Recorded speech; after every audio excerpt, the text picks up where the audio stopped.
ኢየሱስ ክርስቶስ ዘኦመ ስም ለዘይጼውኦ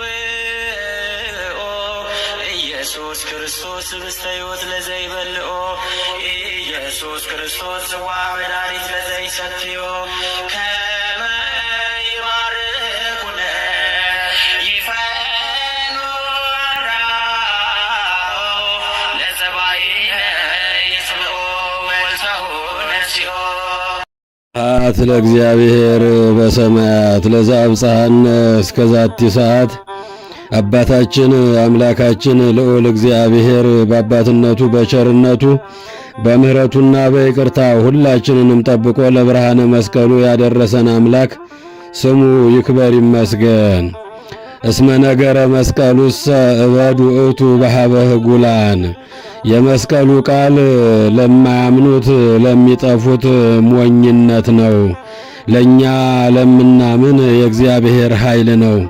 በደመ ክርስቶስ የተቀደሳችሁ ከብረከ መንፈስ ቅዱስ ከማኅፀነ ዮርዳኖስ በጥምቀት ልጅነትን ያገኛችሁ እግዚአብሔርን አባታችን ድንግል ማርያምን እናታችን መስቀሉን መድኃኒታችን ቤተ ክርስቲያናችን የጸሎት ቤታችን ብላችሁ በማመን አባታችሁን እግዚአብሔርን ጠዋትና ማታ ደጅ የምትጸኑ በሩቅም በቅርብም በውጭም በውስጥም ያላችሁ የእግዚአብሔር ልጆች ሰላምታዬ ለሁላችሁ ይድረሳችሁ። እግዚአብሔር አምላክ ሁላችንንም በአባትነቱ በቸርነቱ ጠብቆ ሳይገባን ለዚህ ቀን ያደረሰን አምላክ ስለማይነገር ስጦታው ስሙ ይክበር ይመስገን። ስሙ ይክበር ይመስገን። እስመ ነገረ መስቀሉሰ እበድ ውእቱ በኀበ ህጉላን። የመስቀሉ ቃል የመስቀሉ ነገር ለማያምኑበት ሰዎች ሞኝነት ነው፣ ተራ ነገር ነው። ለኛ ለምናምንበት ግን የእግዚአብሔር ኃይል ነው። ይህን ቃል የተናገረው ብርሃነ ዓለም ቅዱስ ጳውሎስ ነው። አንደኛ ቆሮንቶስ ምዕራፍ 1 ቁጥር 18 ላይ የሚገኝ ሕያውና ዘላለማዊ የሆነ የአምላካችን ቃል ነው። እግዚአብሔር አምላክ ሁላችሁንም በያላችሁበት ጠብቆ ለብርሃነ መስቀሉ ለታላቁ በዓል እንኳን በሰላም በጤና አደረሳችሁ። የመስቀሉ ቃል ለማያምኑበት ለሚጠፉት ሞኝነት ነው፣ ተራ ነገር ነው። ለኛ ለምናምንበት ግን የእግዚአብሔር ኃይል የሚገለጥበት ነው።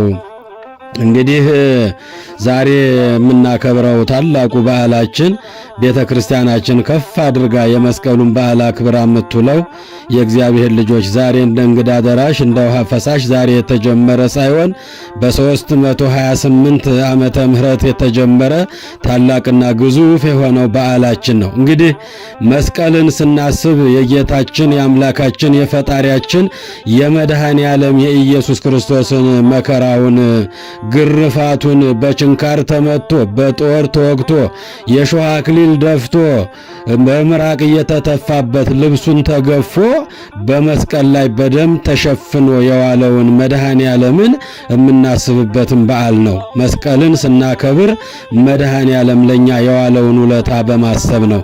በመድኃኔ ዓለም ደም ተቀድሷል። በመድኃኔ ዓለም ደም ከብሯል። የመድኃኔ ዓለም ደሙ ፈሶበታል። የመድኃኔ ዓለም ቅዱስ ሥጋው ተቆርሶበታልና መስቀልን ስናስብ መከራን ክርፋቱን ስቃዩን እናስባለን። አባቶቻችን መስቀል የምትለዋን አራቱን ፊደል ሲተረጉሙ መከራ፣ ግርፋት፣ ችግር የተፈራረቀበት የመድኃኔ ዓለምን መከራ የምናስብበት ነው። ስቃዩን ተጠማሁ እያለ ልብሱን ተገፎ በጡጫ በርግጫ ሲመታ መዋሉን የምናስብበት ነው። ቀራንዮን የምናስብበት ነው። ፀሐይ ሲጨልም ጨረቃ ደም ሲለብስ ከዋክብት ከሰማይ ወደ ምድር ሲረግፉ የቤተ መቅደሱ መጋረጃ ሲቀደድ መሬት ስትሰነጠቅ ከሞቱ ብዙ ዘመናት የሞላቸው ሰዎች ከመቃብር ከመስቀሉ አጠገብ ሲነሱ የሰማይ መላእክት እንደ ሻሽ ተነጥፈው እንደ ቅጠል ረግፈው መድኃኔ ዓለምን እንባቸውን እያፈሰሱ ሲያለቅሱ ሐዘናቸውን ሲገልጡ ሚካኤል አርመመ ወገብርኤል ተደመ። ሚካኤል አቤት ያንተ ቸርነት፣ አቤት ያንተ ትዕግስት፣ አቤት የሰው ክፋት እያለ የሚካኤልን እንባ ሲፈስ ቅዱስ ገብርኤል ሲቆጣ ሰይፉን ከሰገባው ሲመዝ ይህን ሁሉ የምናስብበት ቀራንዮ ላይ የተደረገውን የምናስብበት ቀን ነው። ልደቱን አምላካችን ኢየሱስ ክርስቶስ ሰውን ወዶ ሰው ከሆነበት ከልደቱ እስከ ስቅለቱ ቀን ድረስ ያለው መስቀል ብለው ይተረጉሙታል አባቶቻችን። 33 ዓመት በዚች ምድር ላይ ሲኖር መድኃኔ ዓለም ኢየሱስ ክርስቶስ የኖረው ኑሮ መስቀል ተብሎ ይጠራል። የእግዚአብሔር ልጆች ሲወለድ በስደት ነው። በከብቶቹ በአህዮቹ በላሞቹ መካከል ነው። ይሄ መስቀል ነው። ይሄ መከራ ነው። ከተወለደም በኋላ 3 ዓመት ከ6 ወር በግብጽና በኢትዮጵያ ተራራዎች ሲንከራተት በእናቱ ጀርባ ላይ ውሃ ጥም ጸንቶበት ከንፈሩ ደርቆ የኖረው አምላካችን ይሄንንም መስቀል ነው ብለው ይተረጉሙታል አባቶቻችን። በአጠቃላይ ከልደቱ እስከ ስቅለቱ ድረስ ያለውን መስቀል ተብሎ ይተረጎማል። እንግዲህ መስቀልን ስናከብር መስቀል ጠላታችን ዲያብሎስ የወደቀበት ኃይሉ የደከመበት ሞት የተሻረበት ሞት ፈርሃ ወዲያብሎስ ወድቀ ሞት የፈራበት ዲያብሎስ የወደቀበት ክንፎ የተሰበረበት ለ5500 ዘመናት በሲኦል የነበሩ ነፍሳት ነፃ የወጡበት መድኃኔ ዓለም ኢየሱስ ክርስቶስ አምላካችን በመስቀሉ ላይ ደሙን አፍሶ ዓለምን የቀደሰበትን ቀን የምናስብበት ነው። መስቀል መከራውን፣ ግርፋቱን፣ ስቃዩን፣ ችግሩን በመድኃኔ ዓለም ላይ የወረደውን መከራ ሁሉ የምናስብበት ነው። መስቀል ሰውና እግዚአብሔር ሰማይና ምድር የታረቁበት ነው። በመስቀሉ ደም ሰላምን አደረገ። ሐዋርያው ብርሃነ ዓለም ቅዱስ ጳውሎስ ለቆላስይስ ሰዎች ምዕራፍ 1 ቁጥር 19 ላይ በመስቀሉ ደም ሰላምን አደረገ። ሰላም ላጣ ነው፣ ጤና ላጣ ነው፣ ለባከን ነው፣ ለተበተን ነው፣ ለሰው ዘር ሁሉ ሰላምን ያወጀበት ቀን ነው። የእግዚአብሔር ልጆች ምእመናንና ምእመናት በመስቀሉ ደም ሰላምን አደረገ።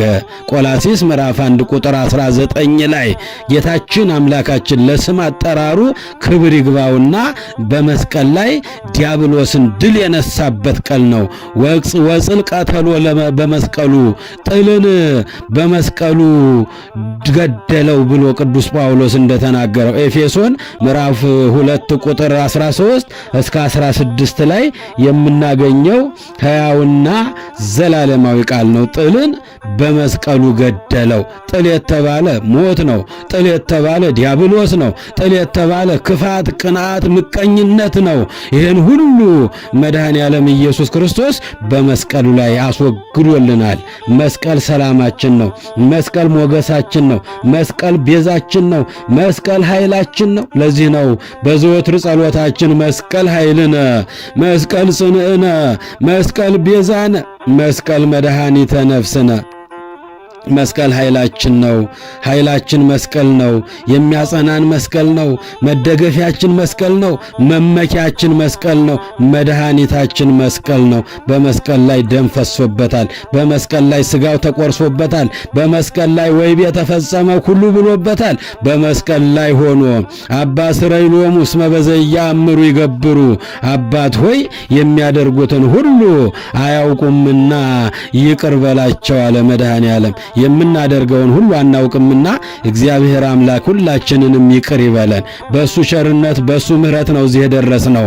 የእግዚአብሔር ልጆች ምእመናንና ምእመናት እንግዲህ ይህን በዓል ስናከብር የዚህ በዓል ትልቁ ምክንያት ቅድስት እሌኒ ንግሥት እሌኒ ከ250 እስከ 330 ዓመተ ምህረት በዚች ምድር ላይ የነበረች አንዲት የተባረከች ደግ ሴት ነበረች። በዚህ ዓለም ላይ ስትኖር ትዳሯን አክባሪ ፈጣሪዋን እግዚአብሔርን ፈሪ የነበረች አንድ መልካም ሴት በምድር ላይ ነበረች። ስሟም እሌኒ ይባላል። እሌኒ ማለት ውብና ደግ ሴት ማለት ነው። እየሰማችሁ ነው? ከቃሉ ጋር ናችሁ? እሌኒ ማለት ጥሩ ምንጭ ይሏታል አባቶቻችን። አንድም ውብና ደግ ሴት ነበረች። እሷም በዚህ ዓለም ላይ ስትኖር ተርቢኖስ የሚባል አንድ ነጋዴ ባል ነበራት። ሁለቱም በእንስሳት በወርቅና በብር በአልባሳት እጅግ የከበሩና ብዙ አሽከሮች የነበሯቸው ሰዎች ነበሩ። ባሏ ተርቢኖስም ለንግድ ብዙ ጊዜ ወደ ሰው ሀገር ይሄድ ነበርና ከባልንጀሮቹ ጋር ወደ ሰው ሀገር ለንግድ እንደሄደ የእሌኒና የተርቢኖስ ታሪክ ይነግረናል። የእግዚአብሔር ልጆች 33 ቀን መንገድ የሚያስኬድ ሩቅ አገር ከነጋዴዎች ጋር ለንግድ ሄድ ነበረ። እሷም ባለቤቷን በጸሎትና በጸሎት እየጸለየች በሰላም ወጥተህ በሰላም ግባ እያለች ባለቤቷን በንጽህና በቅድስና ሆና ትጠብቀው ነበር። እየሰማችሁ ነው። በንጽህና በቅድስና ሆና ባሏን ትጠብቀው ነበር። ቅድስት እሌኒ በአባቶች እንደተረኩላት እንደነገሩን 5 ነገሮችን አዘውትራ ታደርግ ነበር። የመጀመሪያው ጾምና ጸሎትን ታዘወትር ነበር። እየሰማችሁ ነው። ለዚህ ክብር የበቃችው መስቀሉን 300 ዓመት ጉድፍ ከተጣለበት ቆሻሻ ከተከመረበት ያን ተራራ አስቆፍራ ለማውጣት የቻለችው ጾም ጸሎትን ታዘወትር ነበር። የመጀመሪያው ስራዋ 5 ታላላቅ ነገሮችን ታደርግ ነበር።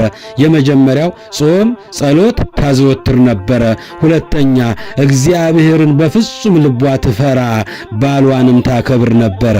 የእግዚአብሔር ልጆች ምእመናን፣ እኛ ሚስቶቻችንን እናከብራለን፣ እኛ ባሎቻችንን እናከብራለን፣ እኛ እግዚአብሔርን እንፈራለን። እግዚአብሔር የማይኖርበት ስፍራ ስለሌለ እሷ ግን እግዚአብሔርን በፍጹም ልቧ ትፈራ ነበረ፣ ባለቤቷንም ታከብር ነበረ። በሶስተኛ ደረጃ ለድሆች ትራራ ነበረ። ድሆችን ታበላለች፣ ታጠጣለች፣ እግዚአብሔርን ትፈራለች። ጾም ጸሎትን ዘወትር ታደርግ ነበረ። አራተኛ ከ80 በላይ አብያተ ክርስቲያናትን አሰርታ ነበረ። በአምስተኛ ደረጃ ዘመኑ የሰማዕታት ዘመን ስለነበረ የሰማዕታትን አጽም እየሰበሰበች በክብር እንዲቀበሩ ታደርግ ነበረ። እሷ የነበረችበት ዘመን ክርስቲያኖች እንደ በግ የሚታረዱበት፣ እንደ ሽንኩርት የሚከተፉበት፣ እንደ ድንች የሚላጡበት፣ እንደ ጎመን የሚቀረደዱበት፣ እጃቸውን እግራቸውን እየታሰሩ ለተራበ አናብስት በነደደ እሳት የሚጣሉበት፣ በፈላ ውሃ ውስጥ የሚቀቀሉበት እጅግ አስጨናቂ ነበረ። ያ ዘመን ክፉ ቀን ነበር። የእግዚአብሔር ልጆች ያንን የሰማዕታቱን አጽም እያሰበሰበች በክብር ቀብር እንዲቀበሩ ታደርግ ነበረ። እነዚህን 5 ነገሮችን ታደርግ ነበረ። እግዚአብሔርንም ትፈራ ነበረ። ባለቤቷም ወደ ሩቅ አገር 33 ቀን መንገድ ወደሚያስኬድ ከባልንጀሮቹ ጋር ለንግድ ሄዶ ሳለ ተመነግደው በንግድ ዓለም ቆይተው ብዙ ዓመታትን አሳልፈው 6 ዓመታትን ይላል ታሪካቸው። 6 ዓመታትን አሳልፈው ተመልሰው ወደ ሀገራቸው የሚያስፈልገውን ለንግድ የሚያስፈልጋቸውን ዕቃ ጭነው ሲመጡ እህኔ ሚስቶቻችን ሌላ ወንድ ለምደው ሌላ ነገር አድርገው ከሌላ ወንድ ጋር ተኝተው እናገኛቸዋለን፣ እኛ ጥለናቸው 6 ዓመታችን ነው ብለው መነጋገር ጀመሩ። እናንተ ላታምኗቸው ትችላላችሁ፣ እኔ ግን ሚስቴን አምናታለሁ አለ። ያንተ ሚስት ከማን ትበልጣለች? ያንተ ሚስት ከሔዋን ዘር አይደለችምን? ብለው ይከራከሩት ነበር። እኔ ሚስቴን አምናታለሁ፣ እንዲህ አይነት ነገርን አታደርግም፣ እግዚአብሔርን ትፈራለች፣ ትዳሯን ታከብራለች፣ የኔ ሚስት ይሄን አታደርግም ብሎ ባለቤቷ ተርቢኖ ሲከራከር ነበረ። በዚህ ሰዓት ካንዱ ጋራ እንወራረድ፣ ያንተ ሚስት ሄጄ ለምጃት ወዳኝ ወድጃት ከሷ ጋራ በግብረ ስጋ ተገናኝቼ አብሬ ተኝቼ ብመጣ ምን ትሰጠኛለህ አለው። 6 ዓመት ሙሉ የለፋሁበት ንብረቴን እሰጥሃለሁ ብሎ ቃል ገባለት። ተወራረዱ። ያም ሰው ቀድሞ ወደዚያች ሀገር ገባና ያችን ገረዲቱን አስጠርቶ እባክሽ ከመቤትሽ ጋር አገናኝኝ አላት። እሷ ከሰው ጋር አትገናኝም። እሷ የሰው ድምፅ ሰምታ አታውቅም። ባለቤቷ ለንግድ ከወጣ ጀምሮ ብቻዋን በጾምና በጸሎት ነው የምትኖረው። እግዚአብሔርን የምትፈራ ናት፣ ትዳሯን የምታከብር ናት። አይሆንልህም፣ አይሳካልህም አለችው። እስቲ ሞክሪልኝ አላት። ገብታ ብታናገራት ይህ እንዴት ይሆናል? ባለቤቴ ከወጣ ጀምሮ የወንድ ፊት አይቼ እንደማላውቅ ታውቂ የለምን? ለምን ይህን ነገር አደረግሽ ብላ ተቆጣቻት። ወጣ አልሆነልኝም፣ አልተሳካልኝም አለችው። ደግሞ እንደገና ሄዶ ደግሞ ላካት። አሁንም ሄዳ ደግሞ እንዲህ አይነት ወንድ ነው፣ ውበቱ ደም ግባቱ የሚያምር ነው፣ አንቺን ይፈልጋል፣ ከሩቅ አገር ገንዘብ ይዞ የመጣ ነው እያለች ልታግባባት ሞከረች። ያን ጊዜ በእጇ ላይ ባለው ነገር መታቻት። ደሟን እያፈሰሰች ይሄው ደሜን አስፈሰስከኝ፣ አስመታኸኝ፣ እሷ የወንድ ፊት አይታም አታውቅም አለችው። ያን ጊዜ ብዙ ገንዘብ ይዞ ነበርና ይሄን ሁሉ ገንዘብ እሰጥሻለሁ፣ ባለቤቷና እሷ የሚተዋወቁበትን አንድ ነገር እባክሽ ለምልክት የሚሆነኝ እባክሽ አምጪልኝ አላት። ያን ጊዜ ገንዘብ አታለላትና አሽከሪቱ ሰራተኛዋ የቤቷ ገረድ የእግዚአብሔር ልጆች ምእመናን በቃ አሁን ይሳካልናል፣ አንተ ወደ ከተማ ገብተህ ነጋዴዎች እየመጡ ነው፣ የብስ እየረገጡ ነው፣ ከሀገራቸው በሰላም መጥተው ወደ ሀገራቸው ምድር ገቡ እያልክ ወሬውን አስወራ፣ እኔም ሰውነቷን እንድትተጣጠብ አደርጋለሁ። ያን ጊዜ ከሰውነቷ ላይ የምታረቀው ጌጣጌጥ አለና እሱ የገዛላት ያንን አስቀምጣ ወደ መታጠቢያ ቦታ ስትገባ ያችን ነገር አቀብልሃለሁ፣ ያን ወስደህ ለምጃት ለምዳኝ፣ ወድጃት ወዳኝ፣ ከሷ ጋር ተኝቼ መጣሁ ብለህ ውርርድህን አንተ ትፈጽማለህ፣ ገንዘቡ ለኔ ስጠኝ አለችው። ገንዘቡን ተቀበለችና ሁሉንም ነገር አሳካች። እናታችን ቅድስት እሌኒ ወደ መታጠቢያ ቤት ሰውነቷን ልትታጠብ ሽቶዋን ልታርከፈክፍ ባለቤቷ በ6 ዓመቱ በወጣ ከንግድ ዓለም ሊመጣ እየጠበቀች ነበርና በዚህ ሰዓት ልትታጠብ ስትገባ ያች ገረዲቱ እሱና እሷ የሚተዋወቁበት ጌጣጌጦቿን ወርቆቿን ወስዳ ለዚያ ነጋዴ ሰጠችው። ያን ጊዜ የሚያስፈልገውን ገንዘብ ሰጣትና ወደዚያ ወደ ነጋዴዎቹ ሄደ። ያን ጊዜ ሚስትህማ ለምዳኝ ለምጃት ወዳኝ ወድጃት ከሷ ጋር ገብቼ የምፈልገውን አድርጌ እኮ መጣሁ አለው። አላምንህም አለው። ያን ጊዜ እሱና ባለቤቱ ተርቢኖስና እሌኒ የሚተዋወቁበትን ያንን የጌጣጌጥ አመጣና ይሄን ሁሉ ያገኘሁት ከየት ይመስልሃል? ከሷ ጋር ተኝቼ እሷን ወድጄ እሷም ወዳኝ እኮ ነው ይሄን አድርጌ መጣሁት አለው። ያን ጊዜ ተስፋ ሁሉ ጨለመበት። የእግዚአብሔር ልጆች 6 ዓመት ሙሉ የለፋበትን ያንን የንግድ ሀብትና ንብረቱን ለዚያ ሰው ያወረሰና በውርርዱ መሰረት በቃሉ መሰረት አወረሰና ባዶ እጁን ወደ ቤቱ ገባ። እሷም ደስ ብሏት አንጥፋ ጎዝጉዛ ተቀበለችው። ጓደኞች እየተደሰቱ ነው፣ ጓደኞች እየሳቁ ነው። አንተ ግን ደስ አላይብህም? ምን አግኝቶህ ነው ወንድሜ? ምን አግኝቶህ ነው ጌታዬ? እያለች ትጠይቀው ነበረ። እኔማ 6 ዓመት ሙሉ የለፋሁበትን ባህር ወሰደብኝ። እኔ ምን ባዶዬን የመጣሁት? እንግዲህ በሰጠሁበት ባበላሁበት ባጠጣሁበት በከበርኩበት ሀገር ተዋርጄ ዝቅ ብዬ አልኖርም፣ አገር ጥዬ ሄዳለሁ። እግዚአብሔር እንግዲህ ካንቺ ጋር ይሁን አላት። እሷም ግድ የለህም ወደ ልብህ ተመለስ፣ ከኔ ይሄን ያህል ዘመድ ካንተም ይሄን ያህል ዘመድ እንፈልግና ትንሽ ብድር ጠይቀን እንደገና ነግደህ አትርፈህ ገንዘባችንን መልሰን እንደገና እግዚአብሔር ሰው ያደርገናል፣ ከወደቅንበት ያነሳናል። የሰጠን እሱ ነው፣ ዛሬም ነገም ይሰጠናል። እጁ ሰፊ ነው፣ ለምን ተስፋ ትቆርጣለህ አለችው።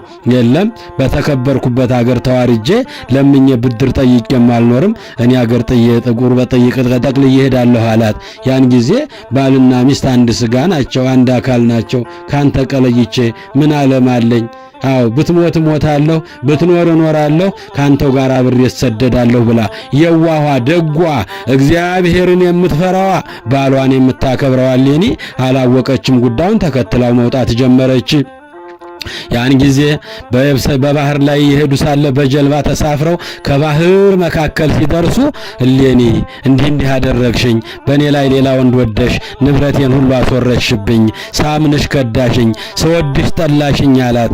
ምን አድርጌ? ሕያው እግዚአብሔር ያውቃል፣ የማውቀው ነገር የለም አለችው። ያንን ምልክት ጌጣጌጥ እንደወሰደ ከሷ ጋር እንደተኛ ነገራት። ያን ጊዜ ይሄን ያደረገች እኮ ያቺ አብራኝ የምትኖር ረዳት አድርገህ የሰጠኸኝ ያቺ የቤት አገልጋይ ናት እኮ አለችው። አላምንሽም አላት። እመነኝ አለችው። አላምንሽም።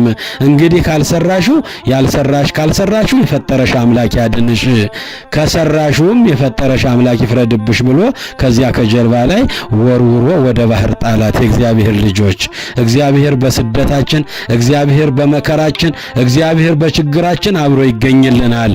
በዚህ ጊዜ በእውነቱ እግዚአብሔር አምላክ መልአኩን ቅዱስ ሚካኤልን ልኮ እናታችን ቅድስት እሌኒን እየጠበቀ ወስዶ ከባህር ዳር ጣላት። ያን ጊዜ የዛ ሀገር ሰዎች መሪ የሆነው ቁንስጣ የሚባለው ያ ሰው አገኛትና መልኳና ደም ግባቷን አይቶ ወደዳትና ሚስት አድርጎ አገባት። ያልተጠመቀ አሕዛብ ነበረና ከሷ ቆስጠንጢኖስ የሚባለውን ልጅ ወለደላት። ያን ጊዜ ለእግዚአብሔር ለአምላኳ ስለተሳለች ልጄ ባደገ ጊዜ ክርስቲያን ከሆነልኝ መስቀልህን አወጣለሁ ከተቀበረበት ቆፍሬ ያስወጣለሁ ብላ ለእግዚአብሔር ስለተሳለች ልጇንም ዕውቀትን ጥበብን ማስተዋልን እያስተማረች አሳደገችው። በዚህ ጊዜ ፈቃድ እግዚአብሔር ሲደርስ እግዚአብሔር አምላካችን ፈቃዱ ሲሆን ልጇን አማከረችው። የክርስቶስን መስቀል ላወጣ ፈልጋለሁ፣ በህልሜም ብዙ ጊዜ አየዋለሁና ፍቀድልኝ ብላ ሰራዊትም ስጠኝ አለችው። ያን ጊዜ ብዙ ሰራዊትን ሰጣትና እግዚአብሔር ይርዳሽ፣ የልቦናሽን እናቴ ይፈጽምልሽ፣ በይበርች ብሎ ሰራዊት አስከትሎ ሰጣትና ወደ ከሮም ተነስታ ከቁስጥንጥንያ ተነስታ ወደ ኢየሩሳሌምን ሄደች ይላል ታሪኳ። እንግዲህ ብዙ ስለሆነ ነው። ወደ ኢየሩሳሌም ሄደች። ኢየሩሳሌም እንደደረሰች ታላላቅ ሽማግሌዎችን ሰበሰበችና የክርስቶስ መስቀል የቱ ጋር ነው የተቀበረው ባካችሁ ንገሩኝ አለች እና ኪራኪዮስን ሌሎቹንም ሽማግሌዎች ሰበሰበች። ምንም ምልክት የሚሰጣት አጣች። አናውቅም፣ አልሰማንም፣ የኛ ወገኖች፣ የኛ አባቶች፣ የኛ አያቶች ክርስቶስን አይሰቅሉም፣ መስቀልም አልቀበሩም እያሉ ሁሉም ድፍን አደረጉባት። ሽማግሌዎቹን ሰበሰበችና ወደዛ አስገባችና እስር ቤት እንዲቀመጡ እህል ውሃ እንዳትሰጧቸው ብላ ጨው የበዛበት ምግብ እንዲመገቡ አድርጋ ውሃ ጥም እንዲጸናባቸው ስቃይ ሲበዛባቸው አንድ ምልክት ይሰጡኛል ብላ እሷም በሱባኤ ሆና እነዚያ ሽማግሌዎች በእስር ቤት ቆዩ።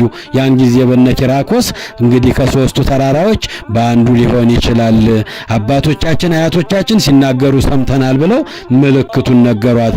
በዛሬው ቀን መስከረም 16 ቀን በ328 ዓመተ ምህረት የእግዚአብሔር ልጆች ለ300 ዓመታት ጉድፍ እየተጣለበት ቆሻሻ እየተከመረበት ትልቅ ተራራ ግዙፍ ተራራ ያከለውን 300 ዓመት 300 ቀን አይደለም የእግዚአብሔር ልጆች 300 ዓመት ያ ሁሉ ጉድፍ የተጣለበትን ያን ተራራ ማስቆፈር ጀመረች።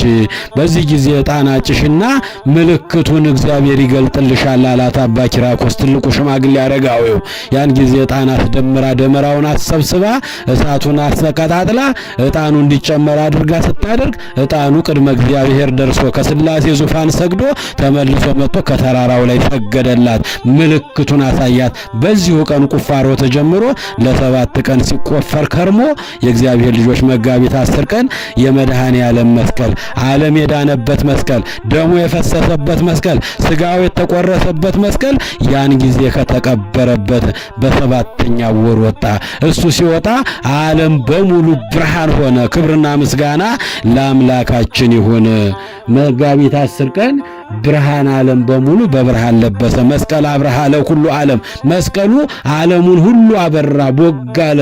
የሞተ ሰው ላይ ሲጥሉት የሞተውን አነሳ፣ ድውይ ላይ ሲጥሉት ድውዩ ፈወሰ።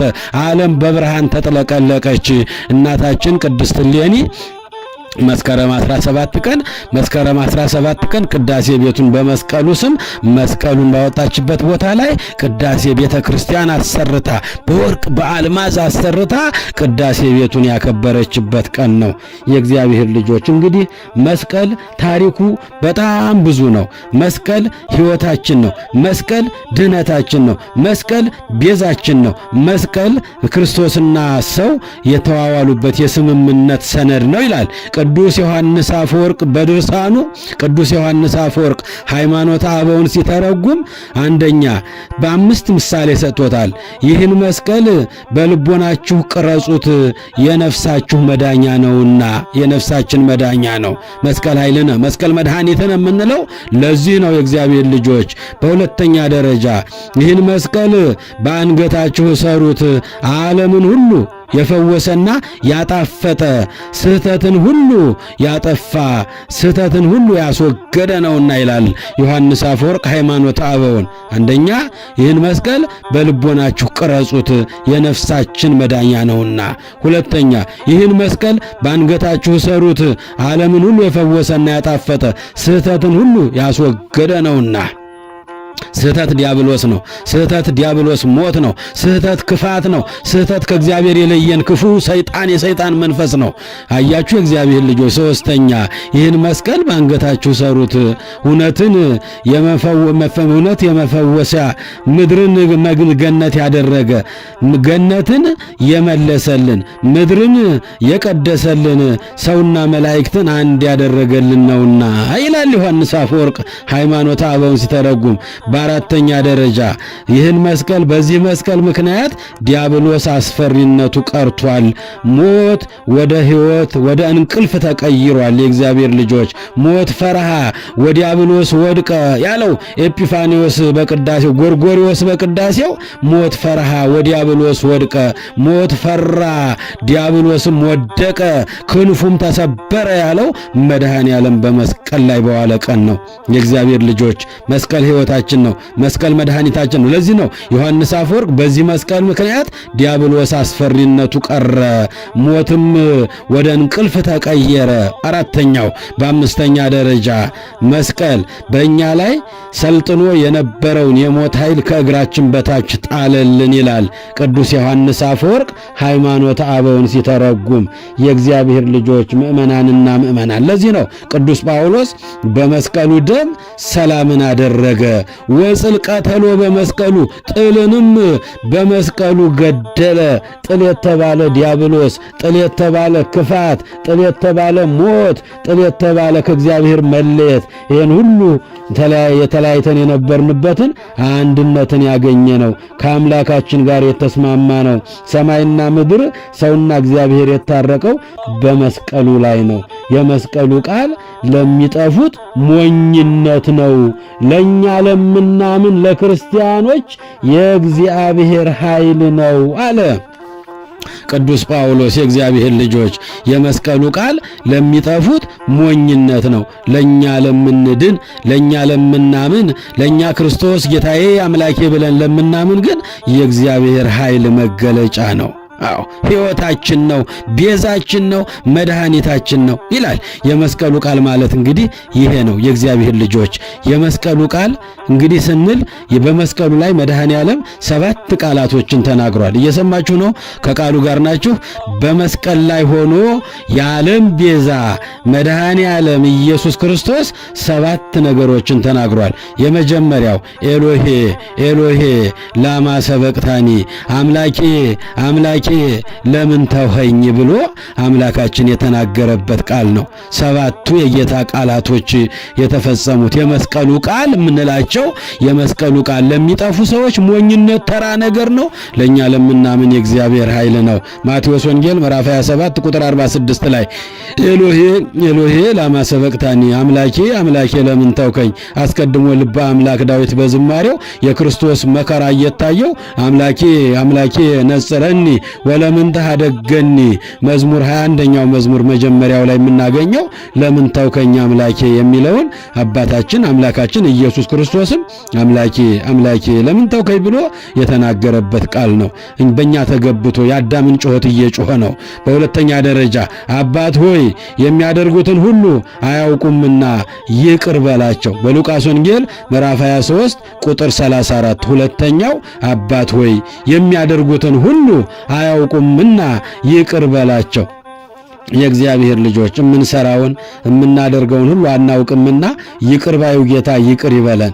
ይቅርም ብሎ ነው እዚህ ያደረሰን። በስራችን በበጎነታችን በጽድቅ ስራችን አይደለም። የእግዚአብሔር ልጆች በሱ ቸርነት ነው ዘመናትን፣ ዓመታትን፣ ወራትን፣ ሳምንታትን፣ ዕለታትን፣ ደቂቃዎችን፣ ሰከንዶችን ጠብቆ መዓልትና ሌሊቱን ክረምትና በጋውን ብርሃንና ጨለማውን እያፈራረቀ ይኸው ክረምቱን ተሻግረን ጨለማውን አልፈን አዲሱን ዘመን አዲሱ ተስፋ ደግሞ ብርሃነ መስቀሉን አክብረን ዛሬ ደመራውን ለመለኮስ የበቃ ነው በእግዚአብሔር ቸርነት ነው። አባት ሆይ የሚያደርጉትን ሁሉ አያውቁምና ይቅር በላቸው። የመስቀሉ ቃል ሁለተኛው ይሄ ነው።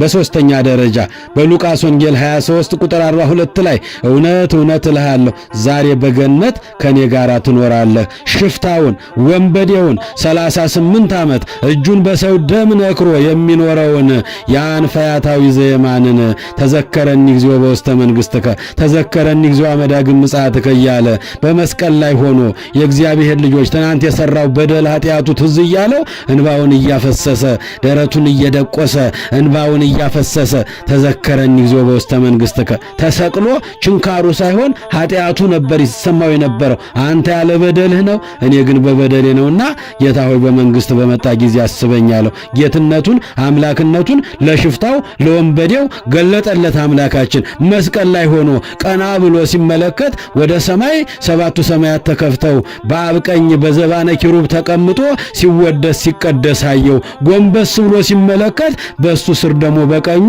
በእንጨት ላይ ተሰቅሎ በደም ተሸፍኖ በችንካር ተመቶ በጦር ተወግቶ የሾህ አክሊል ደፍቶ ተመለከተው። ተዘከረኒ ይዞ በውስተ መንግሥትከ፣ አቤቱ በመንግሥት አስበኝ አለ። ያን ጊዜ ዮም ትሄሉ ምስሌ፣ ዛሬ ከኔ ጋራ ገነት ትኖራለህ፣ ከኔ ጋራ በገነት ትኖራለህ። ሉቃስ ወንጌል 23:42 የጠፋን የራቅን የበደል ተስፋ የቆረጥን ሁሉ የእግዚአብሔር ልጆች ባለችው ደቂቃ እንጠቀምባት፣ ባለችው ሰዓታችን እንጠቀምባት። ቅዱስ ይሄ ፈያታዊ ዘየማን ሽፍታ ነው፣ ወንበዴ ነው፣ ደም አፍሳሽ ነው። የሰው ሚስት የሰው ንብረት ሲቀማ በሽፍትነት እድሜውን የጨረሰ ሰው ነው። በትንሽ ደቂቃ ውስጥ ግን ተጠቀመባት። ተዘከረኝ አለ፣ አስበኝ አለ፣ ይቅር በለኝ አለ፣ ተመልከተኝ አለ። እኔ ኃጢአተኛ ነኝ አለ። አንተ ለሰው ልጆች ነው ይሄን ሁሉ የሆንከው፣ እኔ ደግሞ በኃጢአቴ ነው በአንተ ስር የተሰቀልኩት። አቤቱ በመንግሥት አስበኝ። ባለችን ደቂቃ እንጠቀምባት። የእግዚአብሔር ልጆች ዮም ትሄሉ ምስሌ፣ ዛሬ ከኔ ጋር በገነት ትኖራለህ። 38 ዓመት የሰራው ኃጢአትና በደል ተደመሰሰልህ አለው። ክብርና ምስጋና ለመድኃኔዓለም ይሁን። ሉቃስ ወንጌል 23 ቁጥር 42 ላይ የመስቀሉ ቃል እኛም ንስሐ እንግባ፣ እኛም እንመለስ። ተስፋ የቆረጥን ከአምላካችን የራቅን በክፋት በተንኮል በኃጢአት በበደል በስካር በዝሙት በጭፈራ ያለፈውን ዘመን በከንቱ ያሳለፍን ያለፈው ዘመን ይበቃችኋል አለ። ሐዋርያው ቅዱስ ጴጥሮስ ከጌታ ጋር ከዋለበት እየዋለ ካደረበት እያደረ የእጆቹን ታምራት የቃሉን ትምህርት የሰማ ቅዱስ ጴጥሮስ ያለፈው ዘመን ይበቃችኋል፣ የበደላችሁበት ኃጢአት የሰራችሁ የዘፈናችሁበት የጨፈራችሁ የጠጣችሁበት የሰከራችሁበት የተገፋፋችሁበት ያለፈው ዘመን ይበቃችኋል። አሁንስ ወደ ነፍሳችሁ እረኛ ወደ ኢየሱስ ክርስቶስ ተመለሱ። ተዘከረኒ በውስተ መንግሥትከ፣ በመንግሥት አስበኝ አለ። እኔ በደለኛ ነኝ፣ አንተ ያለ በደል ነው ለሰው ነው የተሰቀልከው፣ ለሰው ነው ደም እየፈሰሰ በደም ተሸፍነህ ያዋልከው። ጌታ ያስበኝ አለው። ዛሬ ከኔ ጋራ በገነት ትኖራለህ። የመስቀሉ ቃል ስንል ተራ ነገር እንዳይመስለን የእግዚአብሔር ልጆች፣ እነዚህ 7 ቃላቶች የተነገሩበትንም የምናስብበት ነው። በመስቀሉን ስናስብ በሉቃስ ወንጌል 23:42 ላይ በአራተኛ ደረጃ በሉቃስ ወንጌል ምዕራፍ 23 ቁጥር 46 ላይ አባት ሆይ ነፍሴን አደራ በእጅህ ሰጣለሁ አለ። ነፍሴን አደራ በእጅህ ሰጣለሁ አለ። የእግዚአብሔር ልጆች ምእመናንና ምእመናት በአምስተኛ ደረጃ ዮሐንስ ወንጌል 19 ቁጥር 25 ላይ እነኋት እናትህ እነሆ ልጅሽ፣ ለስም አጠራሩ ክብር ይግባው። ከሁሉ በላይ ውድ የሆነችውን የዓለምን ስጦታ ሰውና እግዚአብሔርን ሰማይና ምድርን ሰውና መላእክትን ያገናኘ ቻቸውን ያን ጨለማ ተገፎ ብርሃን የሆነው ሕይወት የሆነው ጣፋጭ የሆነው ኢየሱስ የሚለውን ልጅ ወልዳ የሰጠችን ድንግል ማርያምን እናት ትሆናችኋለን። ዛሬ ምእመናን ክርስቲያኖች በምድር ላይ የምንኖር በእግዚአብሔር የምናምን ክርስትና የተነሳን ሁሉ ወለተ ማርያም ወልደ ማርያም ተብለን የምንጠራ ሁሉ የድንግል ማርያም ልጆች ነን። ወልደ ማርያም ብለን ወለተ ማርያም ብለን ሴቶቹን ወልደ ማርያም ብለን ወንዶቹን የምንሰይማችሁ ስማችሁን እንዲህ ብለን የምንጠራችሁ ሁሉ እናት ትሆናችኋለን። እናት አድርጎ ሰጠን። ልጅ ሁንሽ አለ ዮሐንስ ወልደ ነጎድጓድን። ልጅ ሁንሽ እነሆ ልጅሽ አለ ጌታ።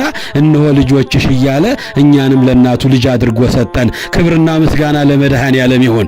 የመስቀሉ ቃል ለሚጠፉ ሞኝነት ነው፣ ተራ ነገር ነው። ለእኛ ለምናምን የእግዚአብሔር ኃይል ነው። እነኋት እናትህ፣ እናት ትሆናችኋለን። እነሆ ልጅሽ። አያችሁ የእግዚአብሔር ልጆች ሁኑ ሻለ መድኃኔዓለም። ዛሬ ወለተ ማርያም፣ አስካለ ማርያም፣ ገነተ ማርያም፣ ስርጉተ ማርያም እያልን የምንጠራቸው ወልደ ማርያም፣ ኃይለ ማርያም፣ ተክለ ማርያም ብለን የምንጠራቸው ሁሉ እናት አድርጎ መድኃኔዓለም ሰጠን። ለስም አጠራሩ ክብር ይግባው። በስድስተኛ ደረጃ ዮሐንስ ወንጌል 19 ቁጥር 28 ላይ ወይቤ ጸማይኩ ተጠማሁ አለ። ክብርና ምስጋና ለአምላካችን ይሁን። የእግዚአብሔር ልጆች በእውነት ውሃ ይሆን የጠማው? በእውነት ምግብ ይሆን የራበው? የእግዚአብሔር ልጆች ያን ጊዜ መድኃኔዓለም ኢየሱስ ክርስቶስ ተጠማሁ አለ። የተጠማው እኮ ጽድቅን ነው። ጽድቅ ጻድቅ ሰው ተጠማሁ፣ እውነተኛ ሰው ተጠማሁ፣ አማኝ ሰው ተጠማሁ፣ እውነት የሚናገር ሰው ተጠማሁ፣ ንስሐ የሚገባ ሰው ተጠማሁ፣ ቅዱስ ሥጋዬን ክቡር ደሜን የሚቀበል ሰው ተጠማሁ፣ በፍቅር የሚኖር ሰው ተጠማሁ፣ በእውነት መንገድ የሚመላለስ ሰው ተጠማሁ አለ መድኃኔ ዓለም። ዛሬም እየተጠማ ነው። ዛሬም ውሃ ጥም እየገደለው ነው መድኃኔ ዓለምን። ዛሬም በልባችን ውስጥ እየገደልነው ነው በውሃ ጥም፣ በክፋት፣ በተንኮል፣ በቅናት፣ በምቀኝነት፣ በዘረኝነት ተሞልተን ተጠማሁ አለ ኢየሱስ ክርስቶስ። በስድስተኛ ደረጃ ውሃ አይደለም የጠማው፣ አፍላጋትን የፈጠረ ነው። ውቅያኖስን በእፍኙ የሰፈረ ነው። እኔ ከምሰጠው ውሃ የሚጠጣ ለዘላለም አይጠማም ያለ ጌታ ነው። የኔ ሕይወት የኔ መድኃኒት መድኃኔ ዓለም ኢየሱስ የተጠማው ጽድቅን ነው። የተጠማው እውነተኛ ሰውን ነው። የተጠማው ፍቅርን ነው። የተጠማው እግዚአብሔርን የሚፈራ ሰውን ነው። የተጠማው ንስሐ የሚገባ ሰውን ነው። የተጠማው ሥጋ ወደሙን የሚቀበልን ሰው ነው። የእግዚአብሔር ልጆች ትዝ ይላችኋል፣ ያ ቅዱስ ሊቀ ነቢያት ሙሴ መድኃኔ ዓለም ኢየሱስ ክርስቶስን አንድ ጥያቄ ጠይቆት ነበረ። አዎ ጌታ ሆይ ትበላለህን? ትጠጣለህን? ትመገባለህን? ብሎ ከባለሟልነቱ የተነሳ 570 ጊዜ ያነጋገረውን አምላክ ባህር እንዲከፍል፣ ደመና እንዲጋርድ፣ መና እንዲያወርድ ሕዝበ እስራኤልን ለ430 ዘመን በግብፅ ባርነት በፈርዖን ግዛት የነበሩትን በሙሴ መሪነት ነፃ እንዲያወጣ እግዚአብሔር የሾመው የመረጠው ከፍ ያደረገው ሙሴ ባለሟል ነህ ያለው ሙሴ ከባለሟልነቱ የተነሳ ትበላለህን? ትጠጣለህን? ትመገባለህን? አለው። አዎን አለ የኔና የናንተ ጌታ። አዎ ምን ትበል ወምን ትሰቲ፣ ምን ትበላለህ? ምን ትጠጣለህ? እባክህ ንገረኝ፣ ምግብህን ንገረኝ አለው። እየሰማችሁ ነው? ምንድነው ምግብህ? ምንድነው መጠጥህ? እባክህ ጌታዬ ንገረኝ፣ እባክህ አምላኬ ንገረኝ አለው።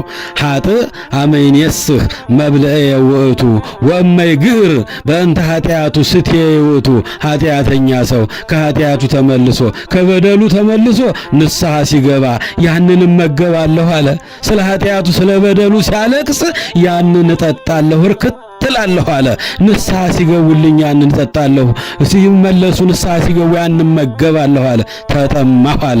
የኔና የናንተ ጌታ የመስቀሉ ቃል ለሚጠፉት ላላመኑ ለከሃዲያን ሞኝነት ነው። ለምናምንበት አምላኬ ፈጣሪ ብለን ለምናምነው ግድሞ የእግዚአብሔር ኃይል የተገለጠበት የእግዚአብሔር መለኮታዊ ኃይል የተገለጠበት በደመ ክርስቶስ የተቀደሰ ነው። መስቀሉ ኃይላችን የምንለው ከዚህ ተነስተን ነው። አያችሁ እግዚአብሔር ልጆች፣ ኃጥእ አመይኔስህ መብልኤ ውእቱ። ኃጢአተኛ ሰው ንስሐ ሲገባ ያንን እመገባለሁ፣ ስለ ኃጢአቱ እንባውን ሲያፈስ ሲያለቅስ ያንን እጠጣለሁ አለ። ተጠማሁ አለ። የተጠማው ጻድቅ ሰው ነው። የተጠማው እውነተኛን ሰው ነው። የተጠማው ንስሐ የሚገባን ሰው ነው። የተጠማው በደልኩ ባበስኩ ብሎ ወደ ፈጣሪ የሚመለስን ሰው ነው። የተጠማው ሥጋ ወደሙን የሚቀበል ሰው ነው። ዛሬም እያስጠማ ነው አምላካችንን። ተጠማሁ አለ የመስቀሉ ቃል። ስድስተኛው ተጠማሁ ዮሐንስ ወንጌል 19 ቁጥር 28 ላይ በሰባተኛ ደረጃ ሁሉ ተፈጸመ አለ። ነቢያት ይወርዳል፣ ይወለዳል፣ ይሰደዳል፣ ይሰቀላል፣ ይሞታል፣ ይንገላታል፣ ደሙ ይፈሳል፣ ሥጋው ይቆረሳል፣ በውርደት በመከራ ያልፋል እያሉ ነቢያቱ ሁሉ የጮሁት በየዘመናቸው ዋጋ የከፈሉ ነቢያት የተናገሩት ሁሉ ወይቤ ተፈጸመ ኩሉ፣ ሁሉ ተፈጸመ አለ። ነቢያት ይወርዳል አሉ ወረደ፣ ነቢያት ይሰደዳል አሉ ተሰደደ፣ ነቢያት ይሰቀላል አሉ ተሰቀለ፣ ነቢያት ይራባል አሉ ተራበ ተጠማ፣ ነቢያት ይታሰራል አሉ እጁን እግሩን ታሰረ፣ ነቢያት አጥንቶቹ ይቆጠራሉ አሉ ተቆጠሩ፣ ነቢያት ይሞታል አሉ ሞተ፣ ሞትን ይሽረው ዘንድ ሞተ፣ ሙታንን ያድናቸው ዘንድ ሞተ፣ የሞቱትን ያስነሳቸው ዘንድ ሞተ። ሁሉ ተፈጸመ አለ። ስደቱ ተፈጸመ፣ ውርደቱ ተፈጸመ፣ ግርፋቱ ተፈጸመ፣ መከራው ተፈጸመ፣ ስቅለቱ ተፈጸመ፣ ሞቱ ተፈጸመ። ሞቱ ወደ ሕይወት ተቀየረ። ሞትን ድል አድርጎ መቃብር ክፈቱ መግነዙን ፍቱ ሳይል አምላካችን በክብር ተነሳ። ያን ጊዜ የእግዚአብሔር ልጆች ምእመናንና ምእመናት እንግዲህ እውነተኛ እረኛ ነፍሱን ስለ በጎቹ አሳልፎ ይሰጣል። ዮሐንስ ወንጌል 10 ላይ እንደተናገረው ስለ በጎቹ ነፍሱን አሳልፎ ሰጠ። መድኃኔ ዓለም ተዋርዶ አከበረን። መድኃኔ ዓለም ቆስሎ ፈወሰን። መድኃኔ ዓለም ተርቦ መገበን። መድኃኔ ዓለም ልብሱን ተገፎ የጸጋ ልብስ አለበሰን። መድኃኔ ዓለም ወደዚች ምድር መጥቶ ከወደቅንበት አነሳን፣ ካደፍንበት አነሳን፣ ከራቅንበት በመስቀሉ ሰበሰበን፣ በመስቀሉ ደም ሰላምን አደረገ። የእግዚአብሔር ልጆች ምእመናንና ምእመናት የኛ ጌታ የኛ ሕይወት የኛ መድኃኒት የመስቀሉ ቃል ለሚጠፉት ሞኝነት ነው፣ ለማያምኑት ሞኝነት ነው፣ ለከሃዲያን ሞኝነት ነው። ለኛ ለምናምንበት ግን የእግዚአብሔር ኃይል ነው። የመስቀሉ ቃል ሰባቱ የመስቀሉ ቃላት በመስቀል ላይ 7 ቃላቶችን ተናገረ። በመስቀል ላይ 7 ተአምራት ተደረገ።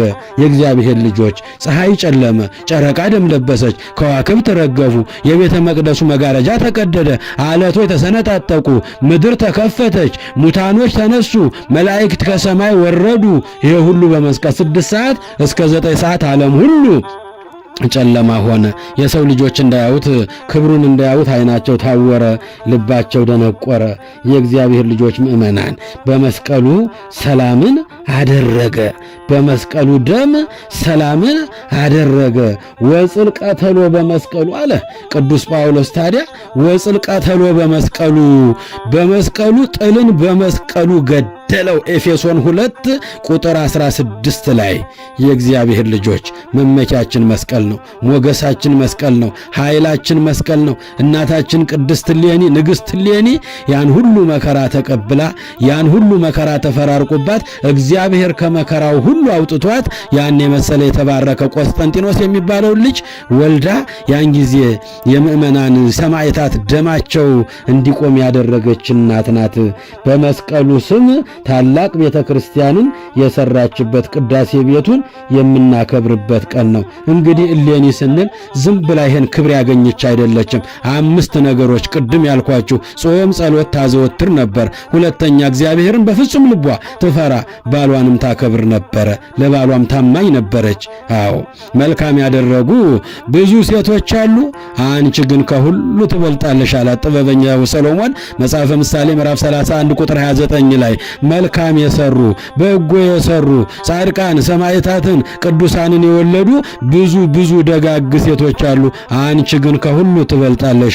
እሷ ግን ከሁሉ ትበልጣለች። ንግሥት እሌኒ ተቀብሮ የኖረውን ጉድፍ የተጣለበትን ቆሻሻ የተከመረበትን ለ300 ዓመታት ተራራ የሚያክለውን በብዙ ሺህ ሰራዊት አስቆፍራ ለ7 ወር ቁፋሮ ሳይቋረጥ ቀንና ሌሊት ተቆፍሮ ብርሃን የተሞላው ሕይወት የሆነው አዳኝ መድኃኒት የሆነው መስቀሉን አውጥታለችና መልካም ያደረጉ ብዙ ሴቶች አሉ፣ አንቺ ግን ከሁሉ ትበልጫለሽ የተባለችው ንግሥት እሌኒ ናት። የእግዚአብሔር ልጆች አዎ ክርስቶስ የክርስቶስ መስቀል እንግዲህ ሞገሳችን ነው።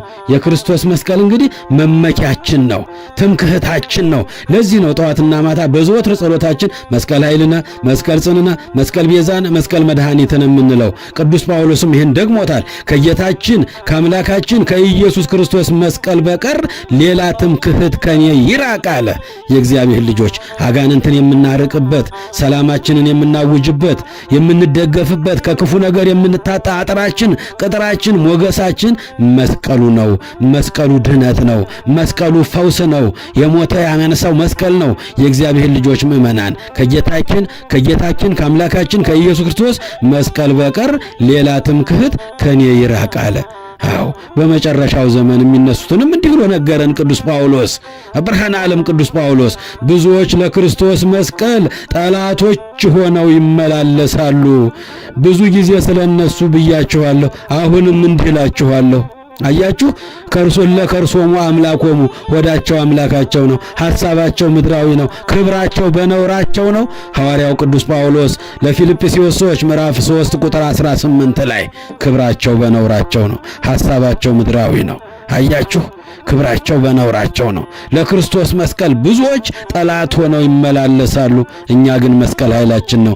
እኛ ግን በመስቀሉ ሰላምን አገኘን። እኛ ግን በመስቀሉ ጥልን ገደለልን፣ ዲያብሎስን አስወገደልን፣ ሞትን አራቀልን፣ ገነትን ከፈተልን። ክብርና ምስጋና ለአምላካችን ይሁን። ልዑል እግዚአብሔር በሰላምና በጤና ጠብቆ ለብርሃነ መስቀሉ ያደረሰን ቸር ነውና በቸርነቱ ሁላችንንም ጠብቆ ደግሞ ለብርሃነ ልደቱ እንዲያደርሰን ቅዱስ ፈቃዱ ይሆንልን። ንሕነሰ ንሰብክ ክርስቶስ ኀዘ ተሰቅለ፣ እኛ ግን የተሰቀለውን፣ እኛ ግን መከራ የተቀበለውን፣ እኛ ግን በመስቀል ላይ የዋለውን ክርስቶስን እንሰብካለን አለ ቅዱስ ጳውሎስም። አባታችን ዮሐንስ አፈወርቅም ቅድም የዘረዘርኩላችሁን ይህን መስቀል በልቦናችሁ ቅረጹት፣ የነፍሳችሁ መዳኛ ነውና ይህን መስቀል በአንገታችሁ ሰሩት።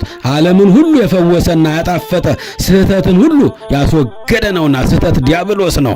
ይህንን መስቀል በአንገታችሁ ሰሩት። እውነትን የመለሰ ምድርን ገነትን ያደረገ ምድርን የቀደሰ ሰውና መላእክትን አንድ ያደረገ ነውና ይህን መስቀል በአንገታችሁ ሰሩት። በዚህ መስቀል ምክንያት ዲያብሎስ አስፈሪነቱ ቀርቷል፣ ሞትም ወደ እንቅልፍ ተቀይሮልናልና። በአምስተኛ ደረጃ ይህን መስቀል በአንገታችሁ ሰሩት። በእኛ ላይ ተሰልጥኖ የነበረው የሞት ኃይል ከእግራችን በታች ተጥሏልና። ቅዱስ ዮሐንስ አፈወርቅ ሃይማኖተ አበውን ሲተረጉም ለዚህ ሁሉ እንግዲህ ምክንያት የሆነችው እናታችን ንግሥት እሌኒ ናት። መልካም ያደረጉ ብዙ ሴቶች አሉ፣ እሷ ግን ከሁሉ ትበልጣለች። ጥበበኛው ሰሎሞን እንደተናገረ ከሁሉ ትበልጣለች። ከሁሉ የሚበልጥ አዳኝ፣ ፈዋሽ፣ ሕይወት፣ መድኃኒት የሆነውን ለ300 ዓመታት አቧራና ቆሻሻ ሲከምሩበት የነበረውን አስቆፍራ መድኃኒታችንን ያወጣችልን ናት የቅድስት እሌኒ የመስቀሉ በረከት በሁላችንም ላይ ይደርብን። እድሜ ጤና ሰጥቶ ለዓመቱ በሰላም ያድርሰን። ያስተማረን የመከረን የገሰጸን የአባቶቻችን አምላክ ስሙ በምድር በሰማይ የተመሰገነ ይሁን። በዓሉን የሰላም የደስታ የበረከት ይሁንልን። ይቆየን። ኢየሱስ ክርስቶስ ጽኦመ ስም ለዘይጼውኦ